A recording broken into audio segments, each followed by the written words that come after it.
So we're going to try to cover the last section, even though it's not necessarily our area of expertise. So demonstration projects. First of all, we want to talk a little bit about why you would create a demonstration project. They're really great for education and increasing awareness within the public and your community about different types of conservation practices. They also serve as really great examples.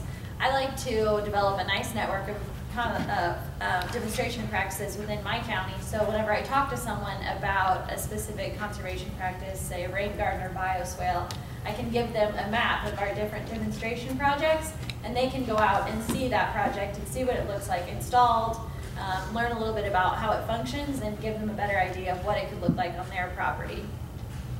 They are also just really great sources of inspiration. Someone could be looking to do a conservation practice and be able to go see one and get inspired, or just be passing by and see this demonstration project, learn a little more about it, and be inspired to do something similar or use it as a starting point to do something on their own property. They can also be great tools for research. You can measure the effectiveness of different conservation practices, have controls and different practices throughout your community or a smaller area.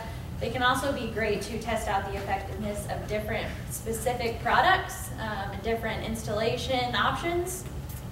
And they're just great because they set a really good example. We all kind of talk the talk of conservation and installing these practices, whether it's ag or urban, in our different communities. So these demonstration projects really get the idea out there and are practices that people can see and be educated about and set a good example that we are walking the walk as well.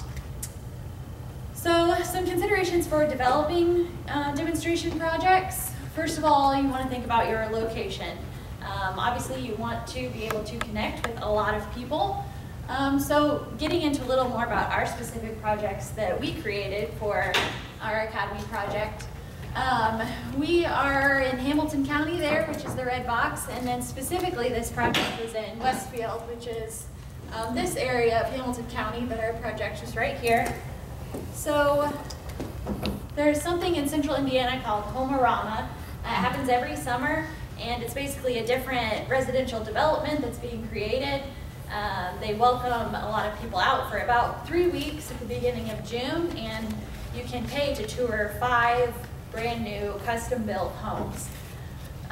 So this year it's in a community called Brookside in Westfield, and they're expecting thousands of people to visit over those 3 weeks, and we were able to create 2 demonstration projects in median areas within this community.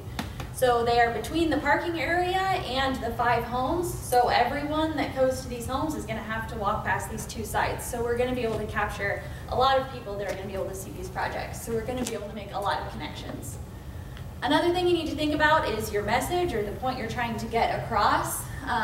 For our projects, we were focusing on the idea that there are all these new residential developments and they do have an effect on water quality, but also trying to push the message that the landscaping choices you make whenever you are deciding what you're going to do on your lot can also have an effect on water quality in a positive manner. We also wanted to kind of showcase some native plants to help bust the perception that native plants are weeds. So we could show them in a really nice landscaped design and showcase them that they can look really nice and be integrated into nice landscaping. We also incorporated some signage, which is really important for demonstration projects. They show people what the project is, information about it, how it works, the benefits of it. On ours, we're featuring some of the native plants since we wanted to kind of target that message, who was involved, and also where they can go for more information. Some design considerations. There are a lot, and some of you may feel more comfortable working on these kind of projects, and some of you may not be, but things like location, permitting, right-of-ways, things like that are all things you need to consider. Working in a median, we had to consider some things Cindy will talk about later, like plant height, things like that. There are some challenges. Site selection can be tough. Again, Ideally, you'd want it on a public space so people can access the site and get a good look at it and not on private property. Developing partnerships is really useful for this. For example, at the Soil and Water Conservation District, we partnered with Cindy to help with design as a landscape architect, but also with the city of Westfield and the developer of this community. Payment can be sticky if you don't have grant funding. So trying to target different ways to pay for different parts of the project. We again were pretty lucky in that we partnered with this developer and he had to landscape these medians anyway. So basically he said, tell me what you want to do and I will pay for it. So we were pretty lucky there. Design-wise, we luckily had a lot of technical experience from myself and Cindy's knowledge of plants and design, requirements from the city with our other two partners that were in our group, and also with the different developers who they were able to donate some of their workers to help us install. But luckily, if you're not as up on the design, you've got a nice network of people here that could probably lend you some information. Also, we learned how to identify different stakeholders that you may be able to bring in to help you with the design. And also, maintenance is huge. I would suggest definitely identifying beforehand who is going to do the maintenance. It's not always clear who is responsible, so making sure that that's identified beforehand, because you don't want a demonstration site to fall into disrepair or not look good when you're sending people there.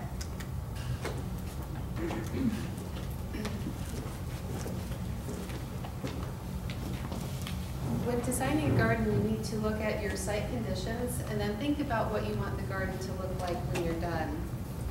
In the native garden area, we worked with existing soils, which were clay. In the rain garden, the soils were modified to specifications. Both areas seem to be draining okay, and the moisture level will be moist to dry, except for when there's water standing in the rain garden.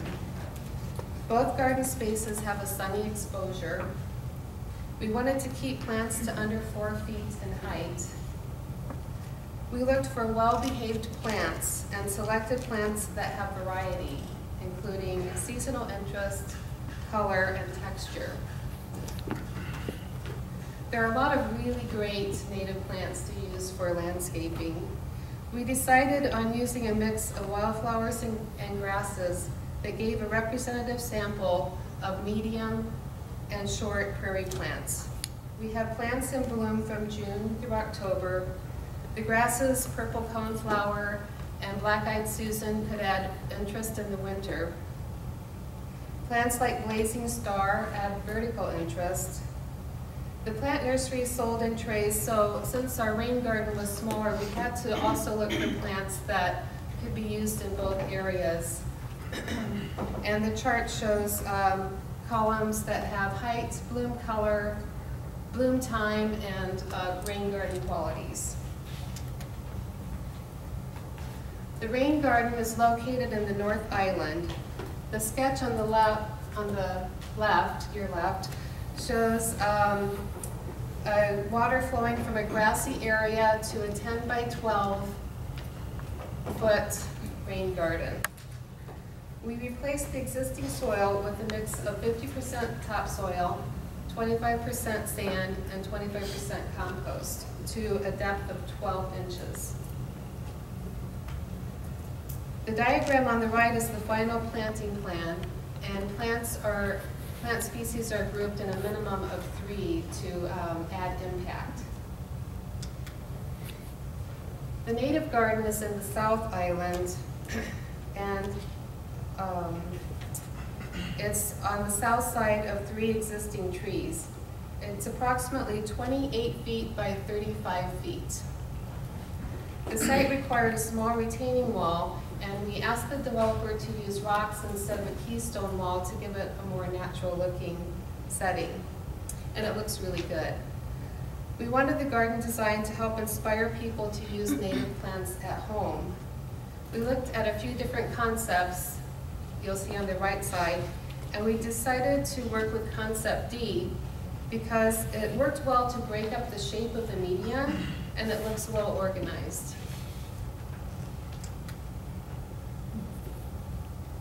Here's the final planting plan for the native garden. There are 4 grass species and 13 wildflower species. And here are images during and after installation, and you can start to see the pattern of the native garden taking shape, and it looks really good.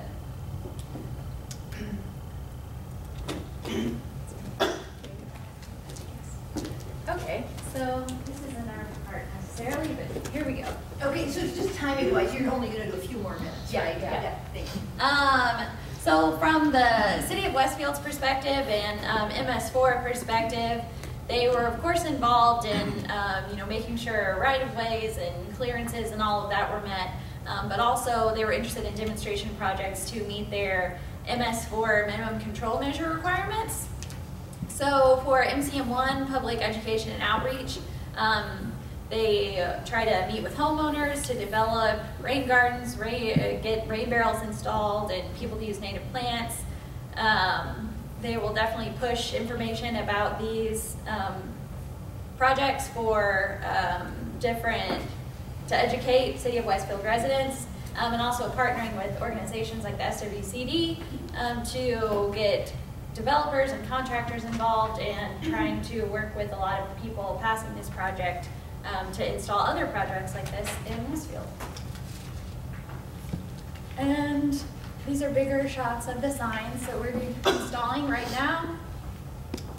And I designed these specific to our project, but we're willing to share the files you can edit if you're interested.